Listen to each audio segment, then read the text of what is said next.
Goscinny, c'est parce que René Goscinny déteste la campagne que vous vous intéressez à vos plantes? Ben oui, peut-être. Il a une telle horreur de la campagne qu'on essaye de la reconstituer en appartement. Ce qui n'est pas toujours facile. Qu'est-ce qui prépare le petit déjeuner? Ah ben, c'est moi. Oh, ça, c'est pas vrai. Ah si. Le moins fatigué des deux le soir. Oui, donc c'est moi qui fais le petit déjeuner. Pas tous les jours. Alors, vous allez voir, c'est succulent parce que c'est tout un truc. Nous buvons un café soluble qui restera innommé dans une bouteille qui conserve la température parce que le nom qu'on lui donne habituellement est un nom publicitaire également, c'est une marque déposée. Et alors, je fais ce café tous les soirs, je verse 7 cuillerées de café dans la bouteille en question et je mets de l'eau chaude dedans. Alors ça, c'est... Et ensuite, madame a une manie, il lui faut son jus de pamplemousse. Alors, je presse un jus de pamplemousse et puis alors, ça va dans un verre qui a cette taille, qui nous a été offert par une marque d'essence qui restera innommée. C'était à l'époque où il voulait absolument qu'on leur achète de l'essence, tout ça a bien changé. Maintenant, j'irai le chercher dans le verre, l'essence. Et puis, il y a du rab. Parce que quelquefois, il y a un petit peu plus de jus de pamplemousse. C'est passionnant, tout ça. Vous savez, on met une vie d'aventure. Ah, oui. Et alors, je prépare ça. C'est pas vrai, et puis c'est pas toi qui le fais tous les soirs. Pratiquement tous les soirs. Et je lui apporte un verre d'eau que je mets sur sa table de nuit pour le cas où elle aurait soif. Voilà. Il n'y a pas si longtemps qu'on est mariés. Hein, il vous décrit des telles manies. L'impression d'avoir 50 ans de mariage derrière nous. Et comme on dit, dans mon café, à la maison, je prends un sucre. Chez les gens, j'en prends 3. Mais moi, en réalité, je l'aime avec 2. Une vieille plaisanterie, écossaise. Et il y a combien de temps vous êtes mariés? 7 ans. 7 ans, oui. 7 ans de réflexion. Et la réflexion? Oh, on va continuer, hein, un camarade. C'est un copain. C'est mon ami, ça.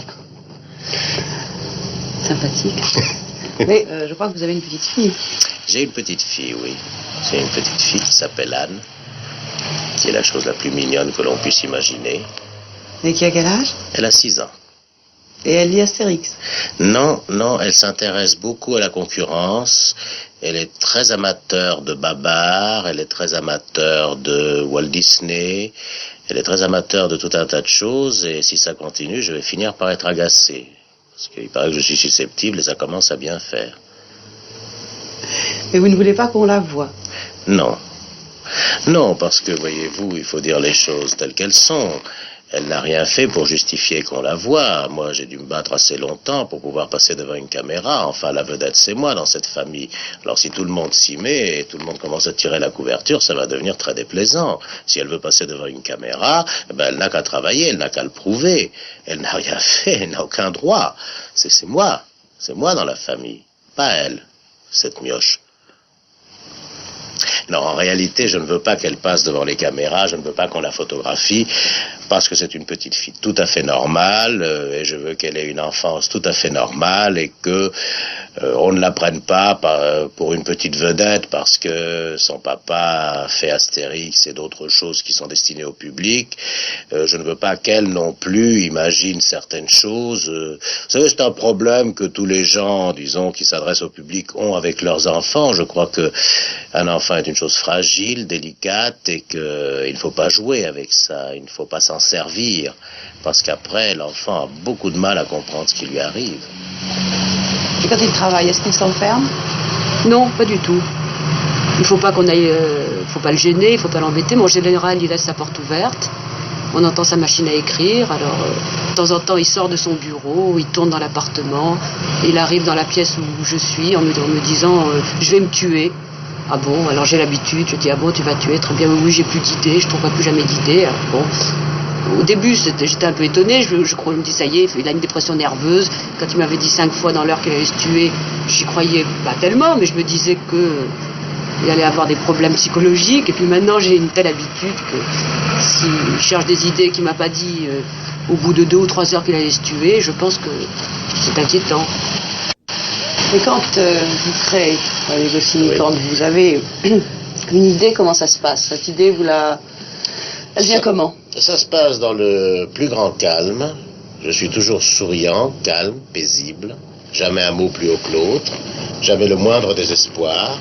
Je dis, ciel, je dois créer quelque chose, je vais chercher une idée, je la trouve immédiatement, je l'écris et nous allons à la plage. Voilà. Ça se passe comme ça. Comment viennent les idées? Bon, vous savez, les idées, on ne sait pas comment elles viennent. Il n'y a aucune règle, aucune technique, aucune méthode. C'est ça qui est angoissant d'ailleurs, parce que vous vous dites au moment de vous mettre à chercher une idée, vous vous dites, mais il n'y a pas de raison que cette idée vienne. Pourquoi viendrait-elle?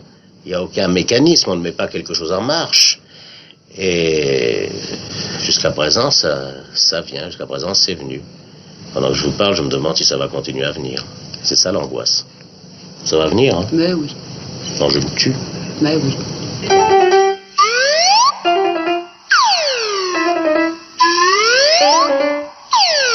J'ai toujours été un angoissé. Je crois que, vous savez, j'ai été un très bon élève, moi, en classe.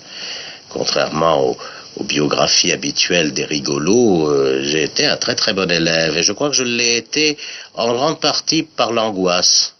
J'étais angoissé de ne pas faire assez bien, j'étais angoissé, j'avais peur d'avoir des ennuis, etc. Et ça fait de vous un bon élève, très souvent. C'est dû à ma nature profonde, certainement, et ça s'est aggravé par le métier que je fais, par cette chose souvent terrifiante qui est de s'exposer au public. Je sais que ça ne se voit pas beaucoup, mais je suis un homme timide, je suis très timide et j'étais un enfant d'une énorme timidité. Eh bien, vaincre sa timidité donne de l'angoisse, toujours. Et Dieu sait si j'arrive à la vaincre. Est-ce que le succès ne vous blinde pas un petit peu? C'est une source d'angoisse, parce que très profondément, on se dit, oui, mais je ne mérite pas tout ça, c'est pas possible, c'est un malentendu, ça va craquer à un moment donné, donc c'est très angoissant. Moi, j'ai toujours le sentiment que je vis sur un malentendu. Je dis aux gens que je suis drôle et les gens le croient, et ça me paraît un malentendu qui devrait un jour se résoudre, et c'est très, très inquiétant, ça. Et ce n'est pas du cinéma que je fais là, c'est un sentiment profond d'inquiétude constante. Mais de temps en temps, vous trouvez un truc, et vous dites, alors là, c'est pas mal, je suis quand même le type le plus formidable du monde. Ça dure 4 secondes, 5 dans les bons cas. Est-ce que vous avez l'impression d'avoir réussi? Oui, et comment d'ailleurs? Et comment? Je vais vous dire pourquoi et comment, parce qu'il n'était même pas question que l'on puisse gagner sa vie en faisant ce métier. Vous pouvez imaginer ce que représente pour des gens qui vous entourent de dire à une époque où ça n'existe pratiquement pas, moi je vais écrire des histoires pour des bandes dessinées. On vous regarde comme un fou. On vous demande, oui, mais quel est votre métier? Est-ce que vous faites des études? Quel est votre métier sérieux? Alors de me dire, et je me le dis tout le temps, constamment, que je peux vivre en faisant ce métier, j'estime que j'ai réussi, mais vraiment très, très bien réussi, certainement. La réussite de la façon dont on l'entend communément, c'est-à-dire les revenus que ça me rapporte et tout, ça c'est autre chose, ça c'est anecdotique, ce sont des petits problèmes entre mon inspecteur du fisc et moi-même, ça. Justement, on a l'impression que pour beaucoup, gagner sa vie, et la gagner très bien, en faisant ce métier, en faisant des bandes dessinées, c'est parfois, ça paraît pas normal, enfin ça paraît... Ce n'est pas normal. Ce n'est pas normal. Ce n'est pas normal de gagner sa vie en faisant ce métier, ce n'est pas normal de gagner sa vie en étant comédien, ce n'est pas normal de gagner sa vie en faisant le superflu. On peut très bien se passer de nous, donc c'est totalement anormal, et je crois qu'il faut s'en souvenir à tout instant. On peut très bien se passer d'un Goscinny, on peut plus difficilement se passer d'un boulanger. Par conséquent, c'est tout à fait anormal que l'on puisse gagner sa vie en faisant ça. De là à dire que je le regrette, ce sera un grand pas.